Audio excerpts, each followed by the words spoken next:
actually Boys to Men, the 90s R&B band. Mhm. I was like, I want to do that. And I bought a cheap suit and I started a vocal group. That's awesome. Yeah. This podcast is about you and your journey in music, and we'll talk about the new stuff you have out as well. Great. I love it. Cool. I did see you're born in Hawaii, correct? Born and raised in Hawaii. Yeah. Yeah. Have you been? I've been only once. We went, my wife and my older son at the time, my younger son wasn't born yet. We went and stayed at the Alani Hotel. It's total touristy Oh, thing.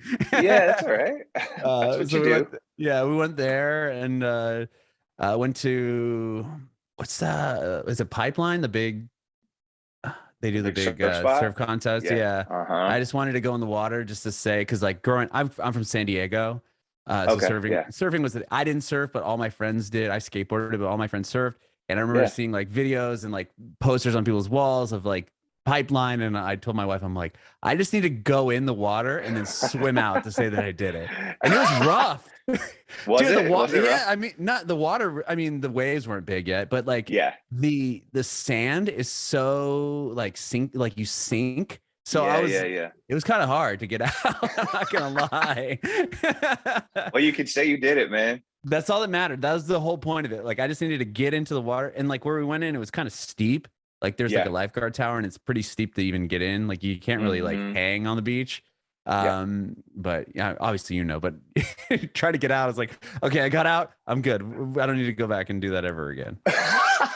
You survived Pipeline.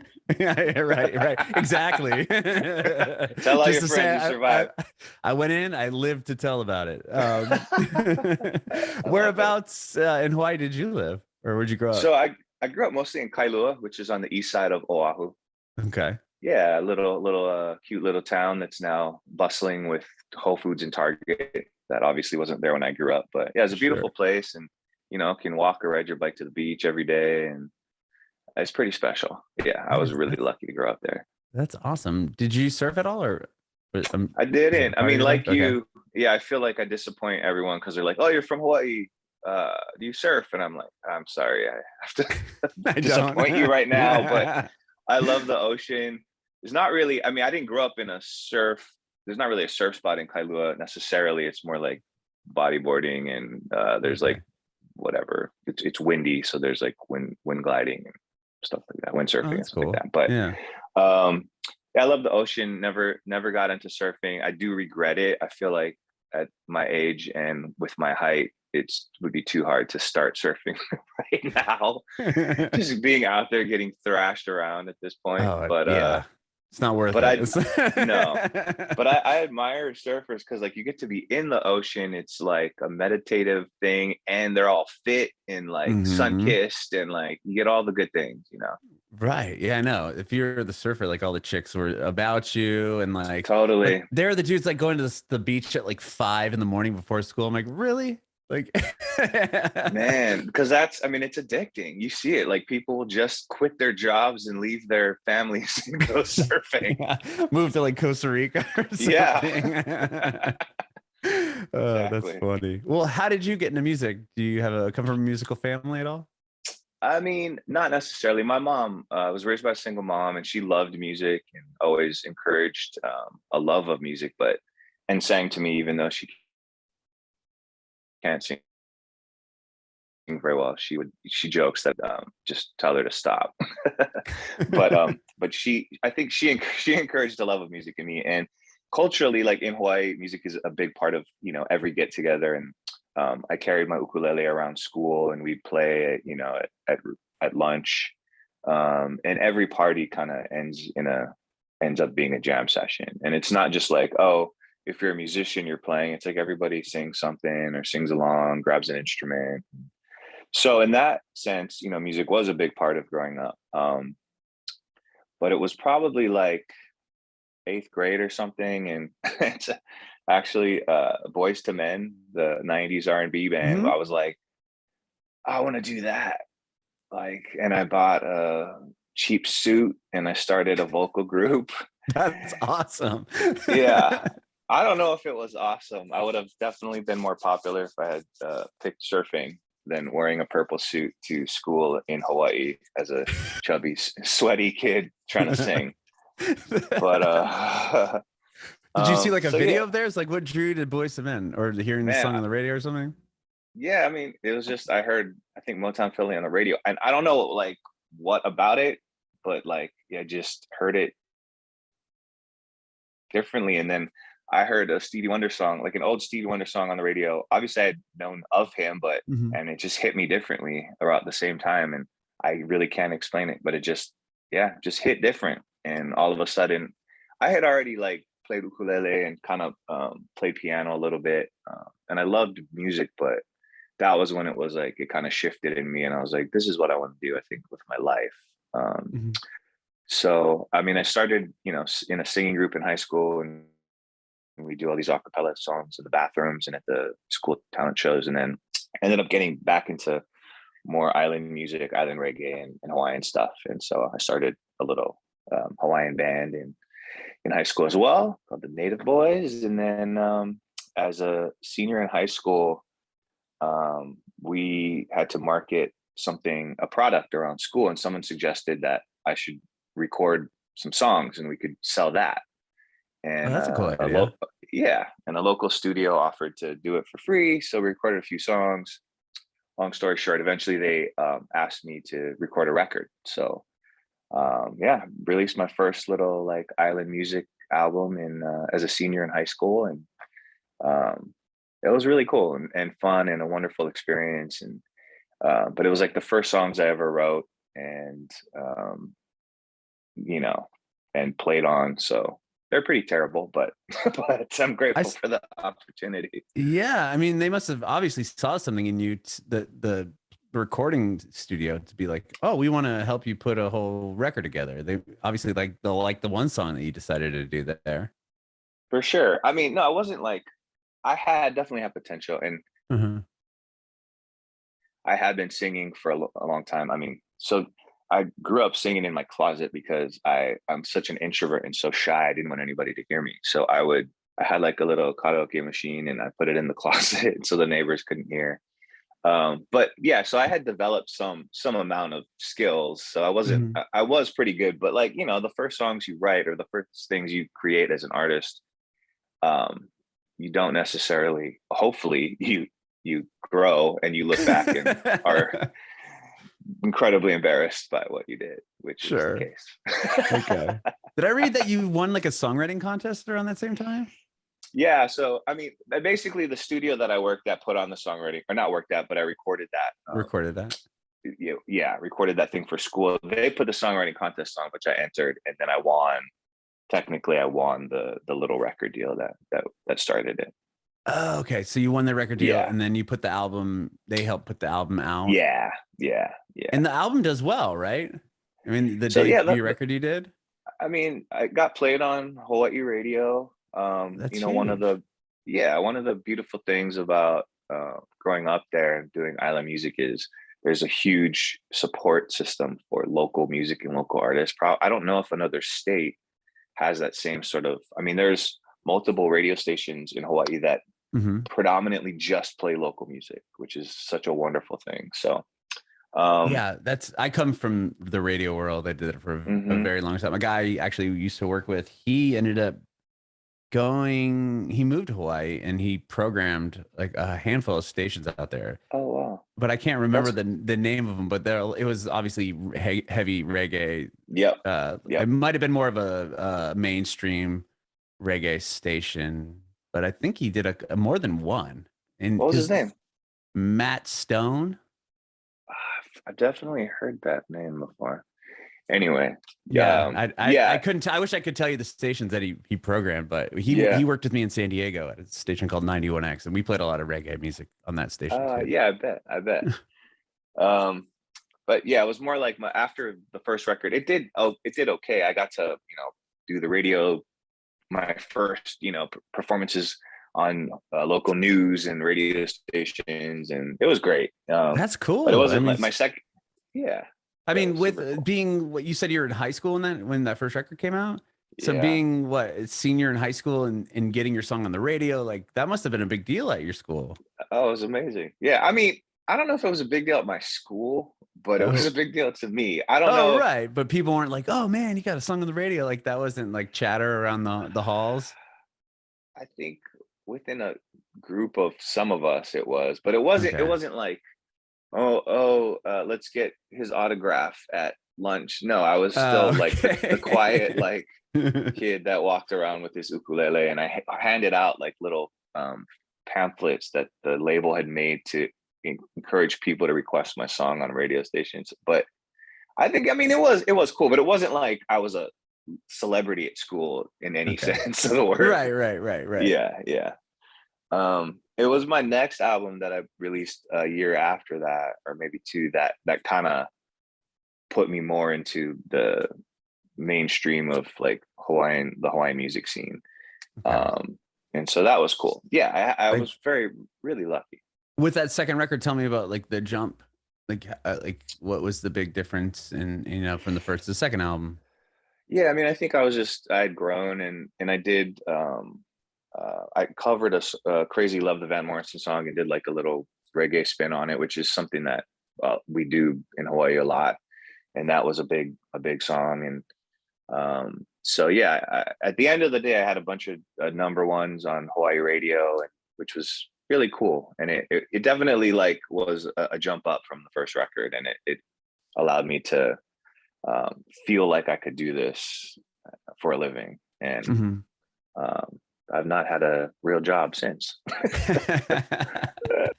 That's cool. Knock on wood. Yeah. Right. No, I think you think you're in the clear now. I don't know, man. Uh, well, what takes you from like, you're doing mainly probably shows there in Hawaii and getting like exposure and radio play in Hawaii. Like what takes you then to like how do you get from Hawaii then to like LA or to the mainland, I guess you'd say. Yeah, I think we're calling it the continent or something like that I now. don't know. So we Sorry. so we don't. I don't. Yeah, it's a new words. Yes, I mean, I love Hawaiian music and island reggae and all that stuff, but I always wanted to do more than that. So I kind of saw it as like, oh, I'm gonna start here, but I love songwriter stuff. I love R&B and soul music, and so I always kind of aspired to leave and do more things. So yeah, I ended up moving to LA and enrolled in an entertainment studies program at UCLA Extension, which kind of gave me at least something to be there for. And yeah, I mean, I'm not naturally good at networking or self promotion. It took a couple years before I actually started gigging out in LA. And I started just playing in like the covered bar scene. My first gig was at Burbank Bar and Grill, and it was 7 to 12, so it was 5 hours. Oh my gosh. Yeah, it was 5 hours, and I think I knew how to play like 12 songs on the guitar at that point. So I would just like cycle through them and hope that the tables Would clear out by the end of your would set. clear out. I mean, but like people aren't fully paying attention. I mean, Right. a lot of times they're not paying attention at all. So it was a great way for me to kind of build up that skill set. And yeah, so eventually I was playing 3-4 nights a week doing these 3 to 5 hour gigs, and I could work on new songs and get comfortable accompanying myself on acoustic guitar. And then eventually, years later, I was able to start playing at some of the actual music venues like Hotel Cafe, and there was a place Mhm. called Temple Bar, Genghis Khan, and some of these like music venues, which was great. But it definitely took a minute to get acclimated and to figure out how to find my way in to the LA music scene. Mhm. And do Yeah. you just like, was it just kind of from there just slowly progressed as far as more and more shows, or Yeah. like what was kind of the next big moment? I mean, so, during that period in LA, I had a couple close encounters of what felt like I was about to, make it. Mhm. In the meantime, I was flying home to Hawaii and putting other records out, and I'd go home and play shows, you know, and get paid and have people at the shows. And then I go to LA and go back to playing at a bar where people are watching the Lakers game and I'm just kind of background music. So it was this interesting like dichotomy of going back and forth. But Yeah. there was a couple, moments throughout where I met with some A&R people or some producers, and I'd have showcases and think I was about to get a record deal and all the dreams were going to come true. They never panned out, and I was getting pretty cynical after a while. It was wearing me out, like playing these cover gigs for people that didn't really care. And I had met Colbie Caillat, the pop artist, who was just starting to blow up on MySpace through mutual friends. And we liked each other's music. I think she had heard my stuff in Hawaii because she goes there a lot. And we went out to each other's shows, and it was just a nice, musical camaraderie. And then she got her record deal and started touring. And a few months later, I got a call from Tim Fagan, who's actually also from Hawaii, musician who was in her band. And he was like, "What are you doing next week?" And I think this was like noon, and I was eating a bowl of cereal because I just woken up and just like, and I'm like, nothing. He's like, "Do you want to play the Tonight Show with us?" And I was like, ha ha ha ha, that's funny. He's like, no, we're looking for an acoustic guitar player that can sing like a girl. And so I was like, okay, here I am. So they still formally had me come in and audition, and then so yeah, I got on the Colbie gig, and 2 weeks later I was on the Tonight Show playing guitar, and that kind of changed the trajectory of my life in many ways. Right. But yeah, so I played with her from basically from the middle of her first tour, and then eventually, ascended in the ranks and became music director and got to write with her. And so that really came at a time where I wouldn't say I was going to give up, but I was definitely needing something to keep me from getting too dark. Sure. Yeah. I mean, I could see how that could get rough. I mean, if you're going home to Hawaii and you're playing big shows, you're getting radio play, and then you're coming back to Los Angeles and you're like, oh gosh, I got to play these same, whatever restaurant gigs, and is this ever going to work out? And then you get you land this opportunity, and now you're on national television, and it's, I would imagine anyone would be like, whoa, okay, this is fine. Like, this is what I've been kind of waiting for. Yeah, it was really validating in a lot of ways. Like, I had never been known or really been good at performing. I think because I'm such an introvert, I didn't know how to be an entertainer on stage, even though I loved writing and singing. And this was the first time where I was actually getting complimented on my performing, because I think there was something about being helping serve the songs of someone else and being giving the assist on stage that suited my personality more naturally, I think.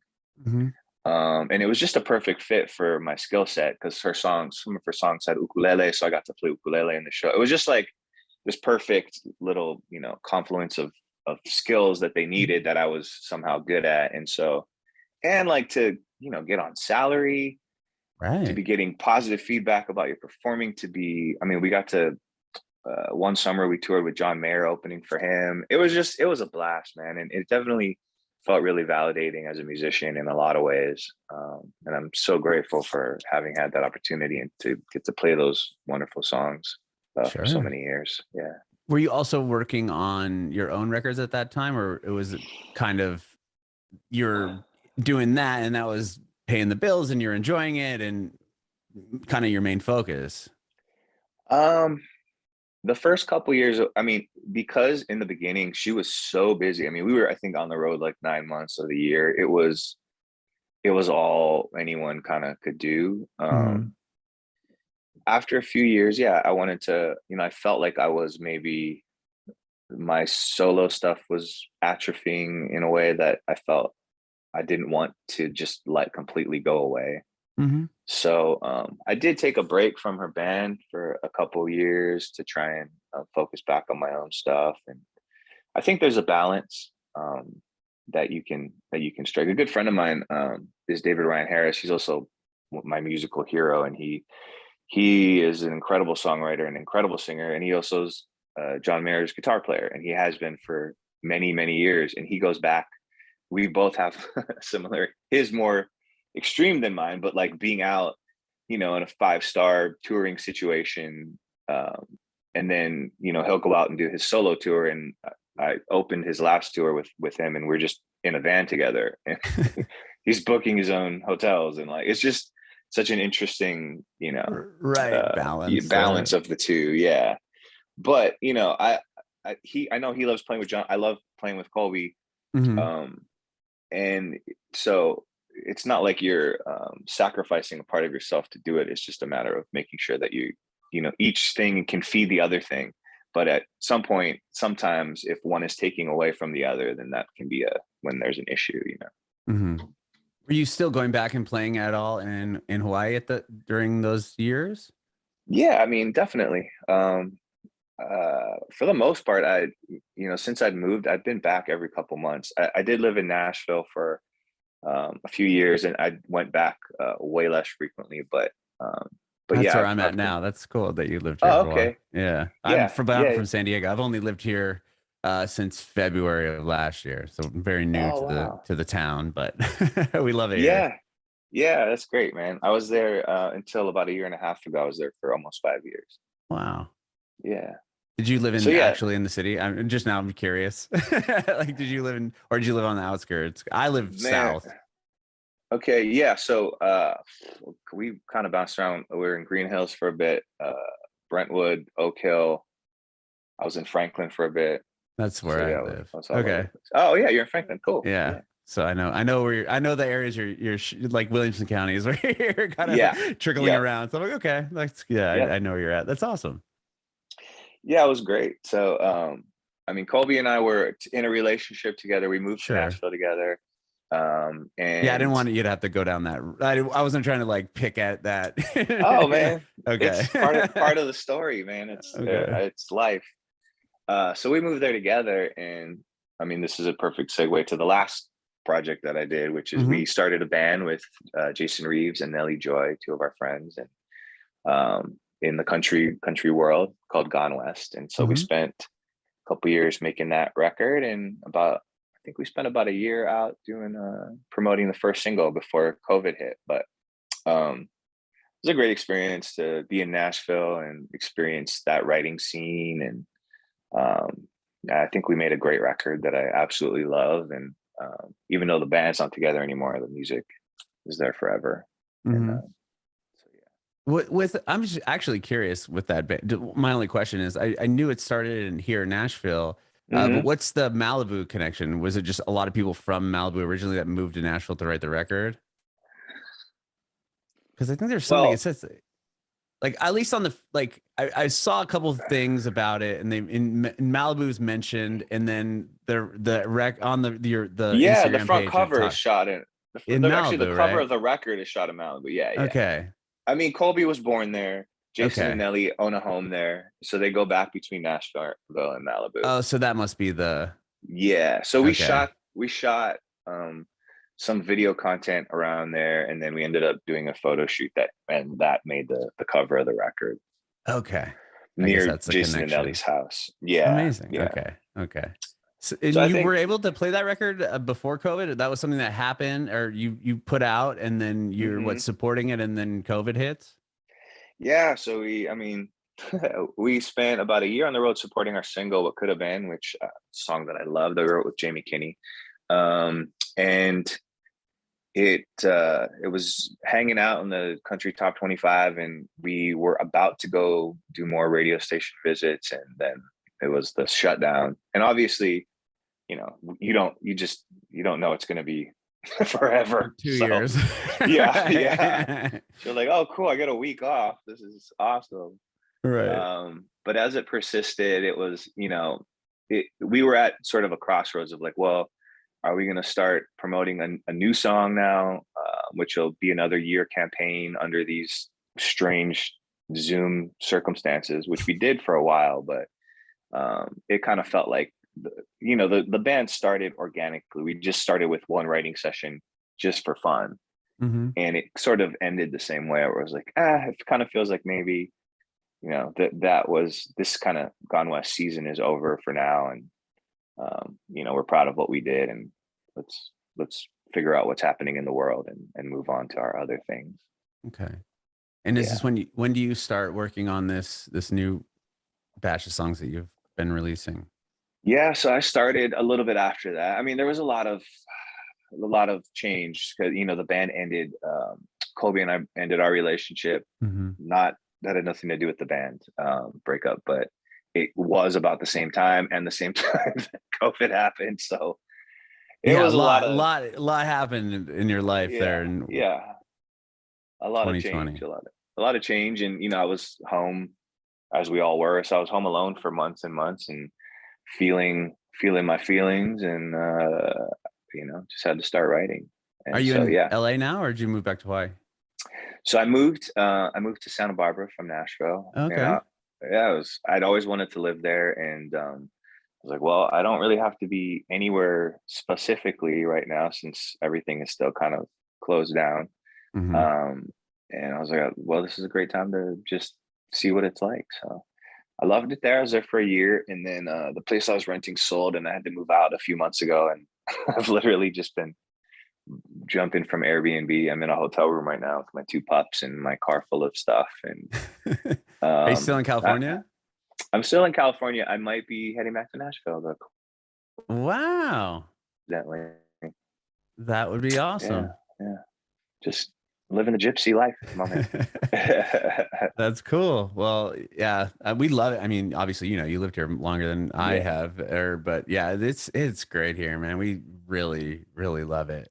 Yeah. It's just such a cool vibe, and just everything about the town is awesome. And I mean, obviously we don't live in Nashville, but the outskirts are very like basic suburb lifestyle, but it's slower and we love it, man. The having seasons, and just for sure people being so sweet, and you know, it's just a different pace and lifestyle here.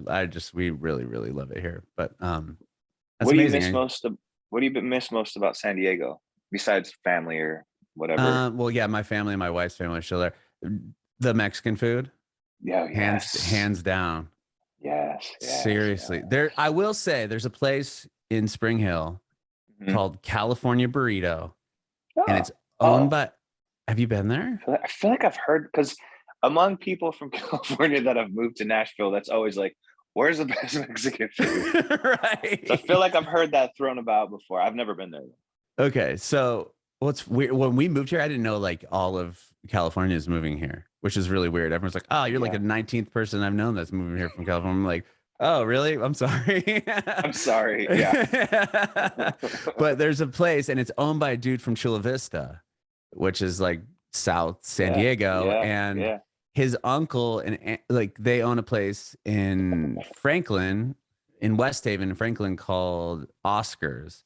So it's and there's similar taco shop. I mean, but it's pretty close. I mean, I would say I'd give it 90% of what San Diego. The only thing they can't pull off, and I don't know what it is, and I actually should have a conversation with the guy about it because it's really interesting to me, is they can't pull off the tortilla. Like I feel like they went to Kroger and bought like Mission tortillas, and then but they can make all the like the inside, the fixings are there, but the tortilla, it sucks. It sucks. The tortilla is such a big part of it. It's massive. You get a good tortilla, man. That's like, whew. Yeah. You just eat those straight. Oh, man. Right. Okay. It's just a different thing. It's weird. Like you go, I mean, LA, I'm trying to think of Santa Barbara burritos. I lived in San Francisco for a while, and they claim that the burritos are good. Not close to like San Diego, Los Angeles. Yeah. But the tortilla, it's a different ball game. It's interesting. Yeah. But maybe they should fly you gotta some make in. those joints. You gotta make those joints in house, man. I know. I don't understand. It has to be something to do with the ingredients. Maybe they can't get it, or I don't know. Yeah. I need to do a deep dive into this. That's a good point. You should ask. You should ask. Sorry, I lost you there for a second. You said you Oh, should. anyway, I need to know if I move back there. Definitely need to know what's up with the tortilla situation. Yeah, I'll keep you posted because I definitely need to have Okay. a conversation with this guy about it. That's great. But that's the one thing I mainly miss, to be honest. But I do. We love it here. So That's a great answer, yeah, though. yeah. Well, I want to talk to you about the new songs you put in. You back to the Blues, the newest one you've released. Do you have like Yes, a? yes. Are you gonna be putting out like a full record or a EP or like? Yeah. So, yeah. So I have a new record that I believe will be out April 29th. Oh, cool. A month Yeah, from but now. I've been dropping a few. Oh yeah, it is a month. Been dropping a few songs from the record. Yeah, I made this record mostly at home or Airbnbs as I was traveling about, and sent out songs to other people to play on via remote email communications and stuff like that. And I really just wanted to write something that I loved, and that's kind of how I just operated. It kind of took the pressure off of all the other things that come into your brain of like, is this cool enough? Is this going to be successful? And I just tried to return to the idea of like, do you love this? And if you do, great. And so, yeah, I made a record that I love, and I tried to be super open and honest about things that I was going through. And yeah, so I'm really excited to share it. Released a song called Still Can't Get Used to the End, which is one of my favorite songs that I've ever written. And one of those songs that, as they say, was seemed like it was dictated to me. It just kind of fell out of me in a day, which never happens. I spend months and months working on songs, and I just love that one so much. And then, yeah, most recently I released a song called Back to the Blue, Mm-hmm. which kind of has a little bit of an island reggae undertone, and just kind of talks about our journey of life and compares it to each of us as individual raindrops making our way back to the collective whole that is the ocean. I love that. Uh, With I'm just real quick on still can't get yeah, used to the end. You said that kind of just fell out of you. Was there like something like a moment that happened then you're like, I'm just gonna sit down and write this, or was it just like I feel like writing something now and then there it came? I mean, I feel like when I feel like I want to write something now, nothing happens. So, Okay. um, well, I mean, yeah. So, the idea came. I was going through a breakup Mm-hmm. and being isolated from the world as we all were. And on one of my long dog walks that I did, the idea for the song just based on what I was thinking, I was like, man, I've been through endings. I've lost people that I loved in my life, and I know that everything is temporary. And yet I still don't feel like I'm handling this end, even though, I know everything ends, and I know that life by nature is ephemeral and everything changes all the time. And I'm still having a hard time dealing with this. And so that's how the idea of I Still Can't Get Used to the End came about. And then I just had that concept for a while. And then one day I had my guitar and noodling around, and initially when the song started coming out, because it's kind of a waltzy, like 6/8 kind of feel, and I felt like it was almost like an Irish drinking song or something, just the feel of it, which is not the style that I write in. But I was like, well, I'm not gonna judge it. Like, Mm-hmm. just come on out however you want to come out. And it turns out to be, yeah, my favorite song that I've written so far. So Amazing. yeah. With the new record, you said it was recorded and written, or at least written in various Airbnbs and in Mhm. over the course of the pandemic. But was it recorded there as well? Do you have like a portable rig that you were just kind of using, and that's what we're hearing on the album? Yeah. So I mean, I recorded it predominantly in Nashville or Franklin at Airbnb, or at the pub. But yeah, I have my little home studio set up, and then I would do vocals, guitars. Sometimes I'd play bass on stuff and do the programming, and then I would go like, oh, I think my friend Will Gramling would be great on keys. Send a track to him, and then he would play on it and send it back. And or maybe this Lauren will be great on bass. So I sent it to them. I mean, the beauty of it was like everyone has a home setup that they can record on, and it was a way for other musicians that I love to work a little bit too during Mm-hmm. the pandemic. And you know, everyone that played on it, I just are friends of mine who I love and love their music, and they also added to it in a beautiful way. Very cool. And the record, are Yeah. you doing a tour for the record yet, or nothing set in stone yet? Yeah, nothing set in stone. I have a few things kind of simmering, but yeah, nothing set in stone. I hope to be maybe getting back home to play at the Blue Note in Hawaii sometime around the release, and maybe do something at Hotel Cafe again in LA. Um, uh, Other than, yeah, I mean, I have some stuff in December, but that's a ways out. So hopefully some Mm-hmm. other things start bubbling up. Yeah. Very cool. I did see some videos of you online, you know, playing your guitar and kind of singing. Was that something that was hard for you to start doing first? I mean, as an introvert, I'm a very introverted person. I can do Yeah. these interviews like this because Yeah. just I'm kind of I can be on it for, but like if it came to my life, I'd just be like, you know, I'm like very closed in. Like, yeah, I'm here in the Yeah. comfort of my own home. Very like, or like I was on the radio, like I'm in a room and nobody else is around me. Right. But you know, kind of being out in the you know, especially with the internet, like everyone can just go, you know, everyone's watching you. Like, was that something that was kind of hard to do, or? I mean, so I think two things. I mean, the performing thing is a little bit easier because it's like, okay, I'm on here and I'm playing a song for you or whatever. The problem with that is that I have a hard time liking anything that I do. So it's like I'll do 50 takes and I'm like, this is crap, and I don't post anything. But yeah, I think I'm not. I think I'm pretty open to sharing my, like, because you know, as a writer, as an artist, you kind of, your job is to be open and be vulnerable and share things. But it's easier with someone like you is asking questions. I feel very unmodest just sharing a bunch of personal stuff unprompted, as if I presume that other people care.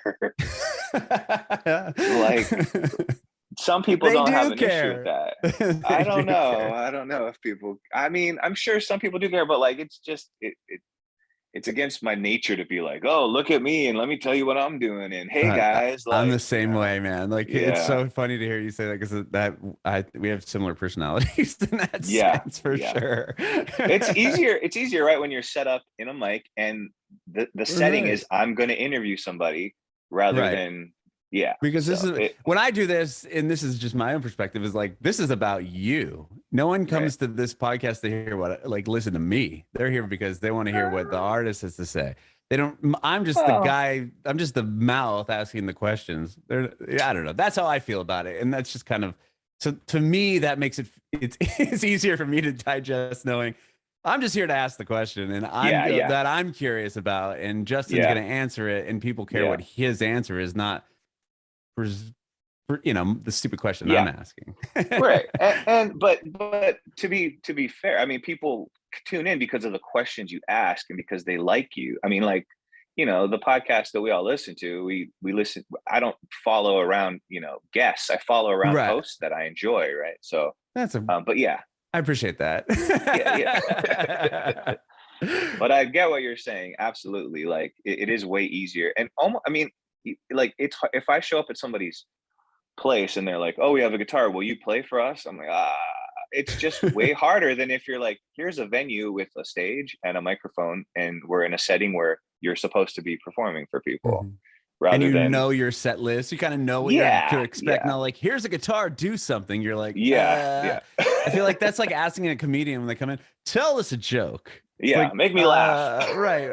Okay. That seems probably harder. I feel like it'd be way.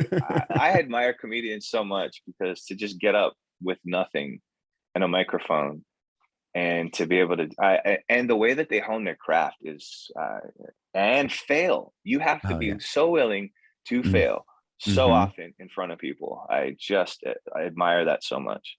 No, that's something that Yeah. would just I get anxiety thinking about it. Like having to stand up on a stage and try to like be funny. And then when your first two jokes don't land and you still have like Oh 7 minutes man. up there. Like you're Oh just like, man. what do I just pull like a Rubik's cube out, try to do Oh something. my God. Do you MC events? I used to when I was on the radio and it was Okay. terrifying. Even that was terrifying. No, I guess that wasn't as terrifying. The most terrifying things, honestly, was when it was there's going to be a massive crowd of people and they're going to watch you interview this person. And to me, Oh. because well, now it's like I have more experience, I guess, doing interviews and being around people in that sense. But like Mhm. right when I was early and young at it, it was like terrifying because it's like not only am I like not comfortable being in front of all these people, but I'm talking to a band who have probably Uh, been in a million interviews before. And then I'm uh, this guy that has to be in front of now everyone watching me ask questions to these people. And it's kind of have to be like, to me, that just the whole thing just like was a Interesting. recipe for like a nitmare.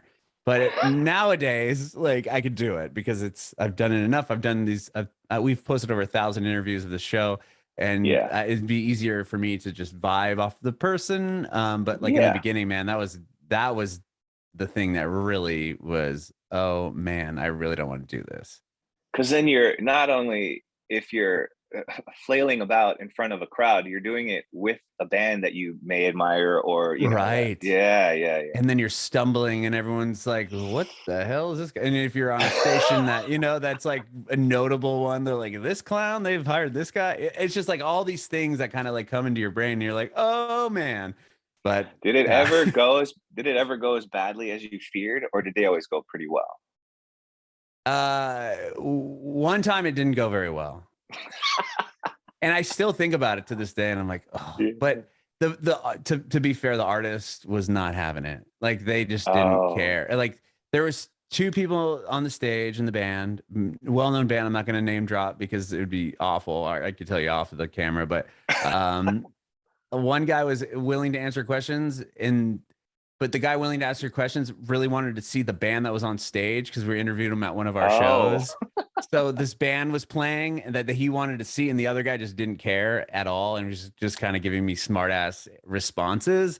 So then it's like, and not only that, like my boss and all the big wigs of the station are there. So it's like I can't really vibe and kind of poke back. So it was yeah, just like I was kind of in a yeah. in a thing, and I just like, yeah. It wasn't a That great that that seems like situation. it wasn't your fault though. That was I mean, yeah, I guess what. thinking What can you back, do? I, I don't know. I guess maybe Yeah. I could have just kept going and asking more questions, even though I knew that they weren't feeling it. I think the reaction, knowing that they weren't having a good time, not because it was me, just in the sense that it was happening, like made me just even overthink everything. It's like, do I even want to ask another question? Because are they just going to keep giving me stupid answers? And like, how Yeah. is this going to continue to like this train wreck and to continue to be even worse? Or do I just nip it in the bud, ask them one more question and say, thanks for your time? And so that's what I ended up doing. Oh wow. Yeah. Interesting. Well, So never interview Oasis again. No, I'm just kidding. I'm sure that's not who it was, but that's no, interesting. that'd be awesome if I had a chance to interview Yeah. Oasis, but not them. Oh But man, I never thought yeah. about it from the other side of the table, but I'm sure because a lot of those bands, I mean, and we did it in Gone West when we're doing a lot of promo, but you're Hmm. doing so many interviews one after another. Sometimes they're just the same questions, but I mean, it's kind of your job, especially if the interview is being earnest and because sometimes you'll get you know Some clown. jokey some clowns that are just want to hear themselves make stupid jokes at your expense, and but Right, for the right. No, most part yeah, completely. yeah.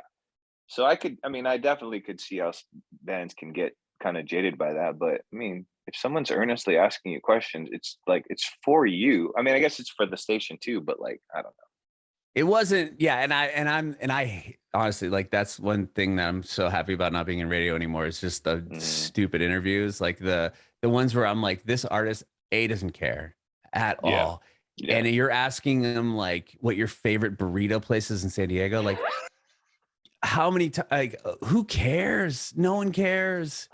Like I don't know, or like or the okay 90 questions and 90 like the games, like to Yeah, me yeah, that's yeah, just so yeah. cheesy. It's like, I mean, how many games did you have to play? I mean, there are a few. Yeah, there are a few. I mean, it's interesting because it's normally like the morning radio Right. is the most wild. Uh-huh. And then if you do like the more indie stations, then they're like very music centric and want to hear about the craft. And so yeah, Hmm. it's all over the map. You never Sure. know. I guess I was Yeah. coming from more, yeah, the more of the morning. I wasn't on the morning show. I'm just like those are the type of shows I would think of, and then think of like an artist being like, oh man, like that's probably the interviews that they cannot stand, because not only is it early, but you're probably dealing with somebody that thinks that they've got a big old head, and that they're running and then it's like, okay, we're gonna make jokes with the artist, make kind of like subtly Yeah. make fun of them, and then ask them questions that are really irrelevant to the record, and then you're Yeah. just there like, can I just talk about the song that I'm gonna Yeah. put out and hope that you play it more than one Yeah. time? You know what Exactly. I I mean? mean, I did a Hawaii radio promoting a show I was doing in Hawaii, and all the guy did was like, "What's it like sleeping with Colbie Caillat?" And then they would play like sound effects of like whips and chains and stuff, and Oh it was my so absurd. And gosh. then like they didn't even play my song; they played like some other thing. And later that day, I had to go down to the station to do an in-person thing, completely unrelated. And I walked into the wrong studio, and that guy was in there, and I think he thought that I was there to like kick Like his fight ass him. because he was like, Oh and I man. was like, "Oh no, you're good. I'm here for something else." But You're yeah, like, but my bodyguards will be in here in a minute. yeah, yeah, yeah.